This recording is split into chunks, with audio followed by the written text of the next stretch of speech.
ਵਾਹਿਗੁਰੂ ਜੀ ਕਾ ਖਾਲਸਾ ਵਾਹਿਗੁਰੂ ਜੀ ਕੀ ਫਤਿਹ। ਜਪ ਜੀ ਸਾਹਿਬ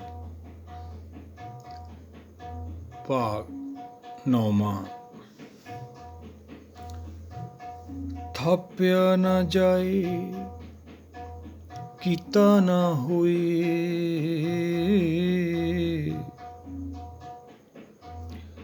ਆਪੇ ਆਪ ਨਿਰੰਜਨ ਸੋਏ। ਜਿਨ ਸੇਵਿਆ ਤਿਨ ਪਾਇਆ ਮਾਨ, ਨਾਨਕ ਗਾਵੀਐ ਗੁਣੀ ਨਿਦਾਨ। ਥਾਪਿਆ ਨਾ ਜਾਏ ਕੀਤਾ ਨਾ ਹੋਏ, ਆਪੇ ਆਪ ਨਿਰੰਜਨ ਸੋਏ। ਜਿਨ ਸੇਵਿਆ ਤਿਨਿ ਪਾਇਆ ਮਾਨ, ਨਾਨਕ ਗਾਵੀਏ ਗੁਣੀ ਨਿਦਾਨ। ਪੈਨੀ ਵਿਚਾਰ ਲੈ ਲੈਨੇ ਸਤਿਗੁਰਾਂ ਦੇ ਵਚਨ। ਪਿੱਛੇ ਆਪਾਂ ਵਿਚਾਰਿਆ ਅੰਮ੍ਰਿਤ ਵੇਲਾ ਸਚ ਨਾਮ ਵਡਿਆਈ ਵਿਚਾਰ। ਅੰਮ੍ਰਿਤ ਵੇਲੇ ਦੀ ਪ੍ਰਾਪਤੀ, ਆਤਮਾ ਦਾ ਜਾਗ ਜਾਣਾ, ਮਾਇਆ ਤੋਂ ਛੁਟਕਾਰਾ, ਗੁਰ ਕੇ ਚਰਨ ਬਾਣੀ ਨਾਲ ਜੁੜ ਕੇ ਹੋਣਾ। ਭਾਈ ਸੰਸਾਰੀ ਅੰਮ੍ਰਿਤ ਵੇਲਾ ਹੈ, ਸਰੀਰ ਕਰਕੇ, ਇਹ ਆਤਮਾ ਕਰਕੇ। ਦੋ ਹੀ ਪੱਖ ਆਪਾਂ ਨੂੰ ਬਾਣੀ ਸਮਝਾਉਂਦੀ ਹੈ। ਅੰਮ੍ਰਿਤ ਵੇਲਾ ਸਚ ਨਾਮ ਵਡਿਆਈ ਵਿਚਾਰ। ਫਿਰ ਕੁਦਰਤ ਦੀ ਵਡਿਆਈ ਕੀਤੀ ਜਾਂਦੀ ਹੈ ਸੱਚ ਦੇ ਨਾਮ ਨਾਲ। ਸੱਚ ਦਾ ਗਿਆਨ ਤਾਂ ਸਾਨੂੰ ਹੈ ਨਹੀਂ। ਸੱਚ ਤੋਂ ਅਸੀਂ ਬਹੁਤ ਦੂਰ ਬੈਠੇ ਹਾਂ। ਸਾਰਨ ਧਰਮ ਕਾ ਡੇਰਾ ਦੂਰ, ਨਾਨਕ ਕੂੜ ਰਿਹਾ ਭਰਪੂਰ। ਆਪਦੀ ਮੱਤ ਨਾਲ ਅਸੀਂ ਦਾਨ ਪੁੰਨ ਦੇ ਵਿੱਚ ਲੱਗੇ ਹਾਂ। ਦਾਨ ਕੀਤੇ ਤੇ ਚੰਗੇ ਫਲ ਮਿਲਦੇ ਨੇ, ਪਾਪ ਕੀਤੇ ਤੇ ਨਰਕਾਂ ਨੂੰ ਜਾਂਦੇ। ਸਾਡੀ ਸੋਚ ਹੈ। ਜੇ ਸਾਡੇ ਸਾਰਾ ਕਰਿਆ ਕੁਛ ਹੁੰਦਾ, ਫਿਰ ਹੁਕਮ ਦੀ ਕੀ ਲੋੜ ਹੈ ਭਾਈ? ਸਾਰਾ ਖੇਲ ਤਾਂ ਹੁਕਮ ਦਾ। ਆਵਣ ਜਾਵਣ ਇੱਕ ਖੇਲ ਬਣਾਇਆ, ਆਗਿਆਕਾਰੀ ਕੀਨੀ ਮਾਇਆ। ਦਾਨ ਕੀ ਹੈ, ਪੁੰਨ ਕੀ, ਇਹਨੂੰ ਸਮਝੀਏ। ਜਦੋਂ ਜੀਵ ਸੰਸਾਰ ਚ ਆਉਂਦਾ, ਇਹਦੇ ਕੋਲ ਕੁਛ ਨਹੀਂ ਹੁੰਦਾ। ਕੌਣ ਵਸਤ ਆਈ ਤੇਰੇ ਸੰਗ, ਲਪਟ ਰਿਓ ਰਸ ਲੋਭੀ ਤੰਗ। ਸੁਖਣੀ ਸਤਿਗੁਰ ਸਮਝਾਉਂਦੇ ਨੇ। ਮਨ ਮੂਰਖ ਕਾਹੇ ਵਿਲ ਲਾਈਏ, ਪੂਰਬ ਲਿਖੇ ਕਾ ਲਿਖਿਆ ਪਏ। ਜੋ ਅਸੀਂ ਬੀਜਦੇ ਹਾਂ, ਵੱਢੀ ਜਾਂਦੇ ਹਾਂ। ਜੋ ਸਾਡੇ ਅੰਦਰ ਪੈਦਾ ਹੁੰਦਾ ਹੈ, ਉਹੀ ਅੱਗੇ ਪ੍ਰਗਟ ਹੋ ਜਾਂਦਾ। ਇਹ ਖੇਤ ਸਰੀਰ ਜਿਹਾ ਬੀਜੇ ਸੋ ਆਣ ਖਲੋਏ। ਦੋ ਹੀ ਪੱਖ ਆਪਾਂ ਨੂੰ ਬਾਣੀ ਸਮਝਾਉਂਦੀ ਹੈ।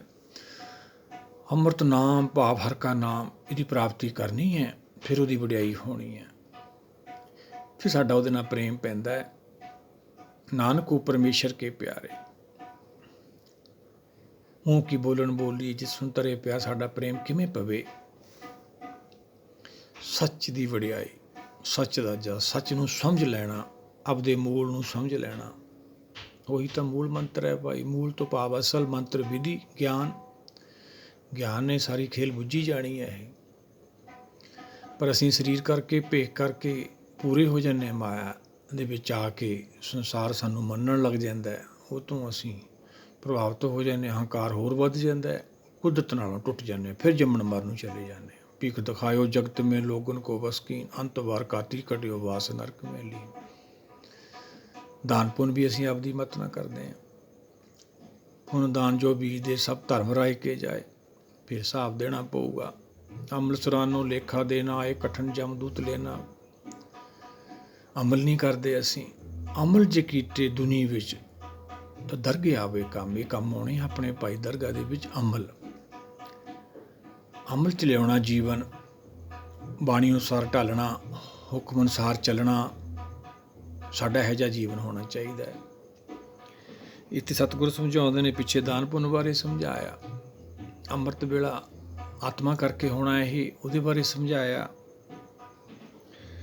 ਇੱਥੇ ਥਾਪਿਆ ਨਾ ਜਾਏ ਕੀਤਾ ਨਾ ਹੋਏ। ਅਸੀਂ ਥਾਪ ਦਿੰਦੇ ਹਾਂ ਉਹਨੂੰ ਭਾਈ ਮੂਰਤੀ ਦੇ ਵਿੱਚ। ਪਿੱਛੇ ਤੋਂ ਜੋ ਅਸੀਂ ਮੱਤਾਂ ਦੇ ਨਾਲ ਜੁੜੇ ਹੋਏ ਸੀ, ਉਹ ਕਰਦਾ ਆਇਆ ਸੰਸਾਰ, ਕਰਦੇ ਹੀ ਰਹੂਗਾ, ਐਂ ਚੱਲਦਾ। ਪੌੜੀਆਂ ਚੜ੍ਹਦੇ ਆਉਂਦੇ ਹਾਂ ਤਾਂ ਨੂੰ, ਫਿਰ ਸਾਕਸ਼ਾਤ ਉਹਨੂੰ ਅਸੀਂ ਪਰਮੇਸ਼ਰ ਮੰਨ ਲੈਂਦੇ ਹਾਂ। ਕੋਈ ਵੀ ਨਾਮ ਦੇ ਦਿੰਦੇ ਹਾਂ ਉਹਨੂੰ, ਪਰ ਪਹਿਲਾਂ ਉਹ ਮੂਰਤ ਘੜੀ ਜਾਂਦੀ ਹੈ। ਉਹ ਪਹਿਲਾ ਪੱਖ ਹੈ। ਆਪਣੀ ਮੂਰਤ ਘੜਨੀ ਹੈ, ਮਨ ਨੂੰ ਘੜਨਾ ਹੈ। ਘੜੀ ਹੈ ਸ਼ਬਦ ਸੱਚੀ ਟਕਸਾਲ, ਇਹ ਸੱਚ ਦੇ ਗਿਆਨ ਨਾਲ ਮਨ ਬੁੱਧੀ ਘੜੇ ਜਾਂਦੇ ਨੇ। ਇਹਨਾਂ ਦਾ ਰੂਪ ਸਮਾਰਿਆ ਜਾਂਦਾ, ਜਿਵੇਂ ਕੋ ਮੂਰਤੀ ਦਾ ਰੂਪ ਸਮਾਰ ਕੇ ਉਹਨੂੰ ਪਰਮੇਸ਼ਰ ਦਾ ਰੂਪ ਦਿੱਤੇ, ਫਿਰ ਅਸੀਂ ਉਹਨੂੰ ਮੰਨਣ ਜਾਂਦੇ। ਸਤਿਗੁਰ ਸਮਝਾਉਂਦੇ ਨੇ, ਥਾਪਿਆ ਨਾ ਜਾਏ ਕੀਤਾ ਨਾ ਹੋਏ, ਆਪੇ ਆਪ ਨਿਰੰਜਨ ਸੇ। ਉਹਨੇ ਤਾਂ ਸਾਰਾ ਕੁਛ ਪੈਦਾ ਕੀਤਾ ਭਾਈ, ਉਹਨੂੰ ਕਿਵੇਂ ਥਾਪ ਸਕਦੇ ਹਾਂ, ਕਿਵੇਂ ਬਣਾ ਸਕਦੇ ਹਾਂ? ਫਿਰ ਵੀ ਅਸੀਂ ਆਪਣੀ ਮੱਤ ਨਾਲ ਲੱਗੇ ਹੋਏ ਹਾਂ। ਸੀਮਤ ਕਰਤਾ ਉਹਨਾਂ ਨੂੰ ਧਰਮਾਂ ਦੇ ਵਿੱਚ, ਮੰਦਰਾਂ ਦੇ ਵਿੱਚ, ਮਸਜਿਦਾਂ ਦੇ ਵਿੱਚ। ਜਦੋਂ ਇਹ ਸੰਸਾਰ ਨਹੀਂ ਸੀ, ਉਦੋਂ ਕੁਦਰਤ ਕਿੱਥੇ ਸੀ? ਬਸ ਇਹੀ ਅਸੀਂ ਗਲਤੀ ਕਰ ਰਹੇ ਹਾਂ। ਇਹ ਭਰਮ ਹੈ, ਇਹ ਕਿਵੇਂ ਜਾਊ? ਸੱਚ ਦੇ ਗਿਆਨ। ਥਾਪਿਆ ਨਾ ਜਾਏ ਕੀਤਾ ਨਾ ਹੋਏ, ਆਪੇ ਆਪ ਨਿਰੰਜਨ ਸੋਏ। ਜਿਹਨੀ ਸੇਵਿਆ ਤੇ ਨਹੀਂ ਪਾਇਆ ਮਾਨ। ਜਿਹੜੇ ਗੁਰੂ ਭਗਤ ਸਾਹਿਬਾਨਾਂ ਦੇ ਰਾਹ 'ਤੇ ਚੱਲ ਕੇ ਗੁਰਸਿੱਖਾਂ ਨੇ ਸਮਝ ਕੇ ਅੰਮ੍ਰਿਤ ਵੇਲੇ ਦੀ ਪ੍ਰਾਪਤੀ ਕੀਤੀ, ਆਪਦੇ ਘਰ ਪਹੁੰਚੇ, ਉਹਨਾਂ ਨੂੰ ਦਰਗਾਹ ਜਗ੍ਹਾ ਮਿਲੀ, ਮਾਨ ਮਿਲਿਆ, ਉਹਨਾਂ ਨੇ ਕੁਦਰਤ ਦਾ ਜਸ ਕੀਤਾ। ਜਿਹਨੀ ਸੇਵਿਆ ਤੇ ਨਹੀਂ ਪਾਇਆ ਮਾਨ, ਨਾਨਕ ਗਾਵੀਏ ਗੁਣੀ ਨਿਦਾਨ। ਕੀ ਸਮਝਾਉਂਦੇ ਸਤਿਗੁਰ? ਬੁੱਧੀਮਾਨ ਨੂੰ ਸਮਝਾਉਂਦੀ, ਐਂ ਕਹਿ ਲਈਏ, ਇਹ ਮਨਾ ਉਹ ਗੁਣਾਂ ਦਾ ਖਜ਼ਾਨਾ ਹੈ। ਬਾਣੀ ਗੁਣਾਂ ਦੀ ਵਿਚਾਰ ਕਰਦੀ ਹੈ। ਗੁਣ ਵਿਚਾਰੇ ਗਿਆਨੀ ਸੋਏ, ਗੁਣਮੇ ਗਿਆਨ ਪ੍ਰਾਪਤ ਹੋਏ। ਇਹ 'ਚੋਂ ਆਪਾਂ ਨੂੰ ਗੁਣਾਂ ਦੀ ਪ੍ਰਾਪਤੀ ਹੋਣੀ ਆ ਆਤਮਾ ਕਰਕੇ। ਪਰ ਕਿਵੇਂ ਹੋਊਗੀ ਉਹ ਪ੍ਰਾਪਤੀ? ਅੱਗੇ ਆ ਜਾਣਾ ਆਪਾਂ ਨੂੰ। ਜੀ ਇੱਕ ਗੁਰ ਕੀ ਸਿੱਖ ਸੁਣੀ, ਗੁਰਾਂ ਇੱਕ ਦੇ ਬੁਝਾਈ, ਸਭਨਾ ਜੀਆਂ ਕਾ ਦਾਤਾ ਇੱਕ ਦਾਤਾ, ਸੋ ਮੈਂ ਵਿਸਰ ਨਾ ਜਾਏ। ਮਤ ਮੇ ਰਤਨ ਜਵਾਹਰ ਮਾਨਕ ਜੀ, ਇੱਕ ਗੁਰ ਕੀ ਸਿੱਖ ਸੁਣੀ। ਇਹ ਸਿੱਖਿਆ ਲੈਣੀ ਆਪਾਂ ਇੱਕ ਗੁਰ ਦੀ, ਗੁਰ ਸ਼ਬਦ ਦੀ। ਗੁਰ ਸ਼ਬਦ ਦੇ ਨਾਲ ਸੁਰਤ ਦਾ ਮੇਲ। ਪਿੱਛੇ ਆਪਾਂ ਵਿਚਾਰਿਆ ਬਾਬਾ ਫਰੀਦ ਜੀ ਦਾ ਸ਼ਲੋਕ, ਕਵਣ ਸੁਖ ਹਰ ਕਵਣ ਗੁਣ, ਕਵਣ ਮਣੀਆਂ ਮੰਤ। ਉਹ ਅਖਰ ਕੀ ਹੈ, ਉਹਦੇ ਗੁਣ ਕੀ ਨੇ, ਉਹ ਕਿਹੜੀ ਮੱਤ ਹੈ, ਕਿਵੇਂ ਪ੍ਰਾਪਤੀ ਹੋਊ ਆਪਾਂ ਨੂੰ? ਅੱਗੇ ਸਮਝਾਇਆ ਦੂਏ ਸਲੋਕ 'ਚ, ਨਿਵਣ ਸੋ ਅਖਰ, ਜਿਹੜੇ ਨਿਭ ਜਾਂਦੇ ਨੇ। ਜਿਨ ਸੇਵਿਆ ਤਿਨ ਪਾਇਆ ਮਾਨ, ਖਬਣ ਗੁਣ ਉਹ ਸਮਾ ਜਾਂਦੇ ਨੇ। ਜੇਬਾ ਮਣੀਆਂ ਮੱਤ, ਉਹਨਾਂ ਦੀ ਮੱਤ ਭਾਵ ਬੁੱਧੀ ਤੇ ਮਣੀਆਂ ਰਤਨ ਜਵਾਹਰ ਮਾਨ ਕਾਲੀ, ਇਹ ਗੁਰਮਤ ਪ੍ਰਗਟ ਹੁੰਦੀ ਹੈ।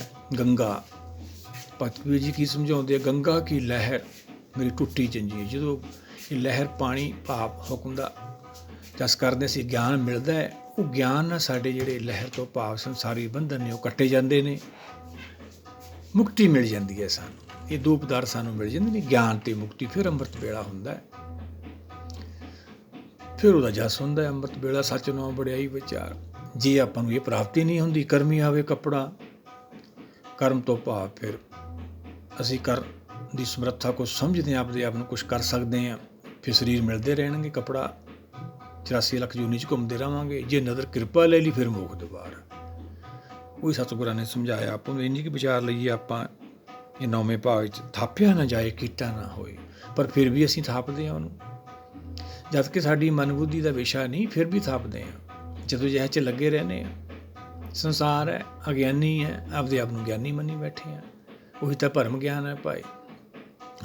ਅਨੇਕਾਂ ਉਪਦੇਸ਼ ਆਪਣੇ ਕੋਲ ਪਏ ਨੇ। ਚੱਕਰ ਚਿੰਨ੍ਹ ਔਰ ਬਾਤ ਵਰਨ ਜਾਤ ਔਰ ਪਾਤ ਨ ਹੈ, ਜੇ ਰੂਪ ਰੰਗ ਰੇਖ ਭੇਖ ਕਹੂ ਕਹਿ ਨਾ ਸਕਤ ਕੇ। ਅਚਲ ਮੂਰਤ ਅਨੁਭਵ ਪ੍ਰਕਾਸ਼ ਮਤੋਜ ਕਹੀਜੇ, ਕੋਟ ਇੰਦਰ ਇੰਦਰਾਣ ਸਹਿ ਸਹਾਇ ਗਣੀਜੇ। ਤ੍ਰੈ ਭਵਨ ਮਹੀਪ ਸੁਰ ਨਰ ਅਸੁਰ ਨਰ ਨੇਤ, ਬਣ ਬਣ ਤ੍ਰਿਨ ਕਹਿਤ ਤਬ ਸਰਬ ਨਾਮ ਕਥੇ ਕਵਨ, ਵਰਨਤ ਨਾਮ ਕਰਮ ਸਮਤ। ਫਿਰ ਵੀ ਬਾਣੀ ਨੇ ਵਰਨ ਕੀਤਾ ਉਹਦੇ ਕਰਮਾਂ ਦਾ, ਗੁਣਾਂ ਦਾ। ਉਹ ਸਰੀਰ ਤੋਂ ਪਰੇ ਹੈ, ਫਿਰ ਵੀ ਨਹੀਂ ਅਸੀਂ ਹਟਦੇ, ਫਿਰ ਵੀ ਸਿਆਣੇ ਬਣਦੇ ਹਾਂ। ਫਿਰ ਕੀ ਕਰਦੇ ਹਾਂ ਅਸੀਂ? ਜੋ ਜੋ ਜਗਤ ਮੇ ਪਿਆ ਸਿਆਣਾ, ਤਿੰਨ ਤਿੰਨ ਆਪਣਾ ਰਾਹੋ ਚਲਾਣਾ। ਫਿਰ ਰਾਹ ਅਲੱਗ ਅਲੱਗ ਚੱਲ ਪਏ। ਫਿਰ ਦੇਖੋ ਕੀ ਹਾਲ ਹੈ।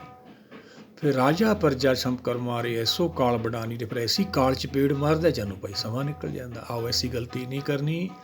ਇਹ ਵਿਚਾਰਧਾਰਾ ਨਾਲ ਆਪਾਂ ਜੁੜਨੇ। ਕੁਦਰਤ ਸਾਡੀ ਮਨਬੁੱਧੀ ਦਾ ਵਿਸ਼ਾ ਨਹੀਂ, ਇਹ ਗੁਰ ਕੀ ਮੱਤ ਲੈਣੀ ਆਪਾਂ, ਫਿਰ ਆਪਾਂ ਨੂੰ ਸਮਝ ਆਉਣੀ ਆ। ਗੁਰ ਕੀ ਮੱਤ ਤੂੰ ਲਿਹੋ ਆਣੇ, ਭਗਤੀ ਬਿਨਾ ਵੇ ਡੁੱਬੇ ਸਣ। ਜਿੰਨੇ ਸੰਸਾਰ ਨੇ ਸੰਸਾਰ ਦੇ ਸਾਰੇ ਡੁੱਬ ਗਏ, ਦੇਖ ਰਹੇ ਇਹਨਾਂ ਦਾ ਗਿਆਨ ਆਪਾਂ ਨੂੰ ਹੁੰਦਾ ਹੈ। ਆਪਾਂ ਗੁਰ ਕੀ ਮੱਤ ਲੈਣੀ, ਉਹਨਾਂ ਦਾ ਜੀਵਨ ਉਹਨਾਂ ਨੇ ਜਵਾਬ ਦੇਣਾ ਵਾ, ਆਪਾਂ ਆਪ ਦਾ ਜਵਾਬ ਦੇਣਾ ਵਾ। ਧਰਮ ਰਾਏ ਜਬ ਲੇਖਾ ਮੰਗੇ, ਕਿਆ ਮੁੱਖ ਲੈ ਕੇ ਜਾਏਗਾ। ਆਓ ਸਾਰੇ ਮਿਲ ਕੇ ਵਿਚਾਰਧਾਰਾ ਨਾਲ ਜੁੜੀਏ, ਸਮਝੀਏ, ਵਿਚਾਰੀਏ। ਸਾਡਾ ਸੰਸਾਰ 'ਤੇ ਆਉਣਾ ਸਫਲ ਹੋਵੇ। ਵਾਹਿਗੁਰੂ ਜੀ ਕਾ ਖਾਲਸਾ, ਵਾਹਿਗੁਰੂ ਜੀ ਕੀ ਫਤਿਹ।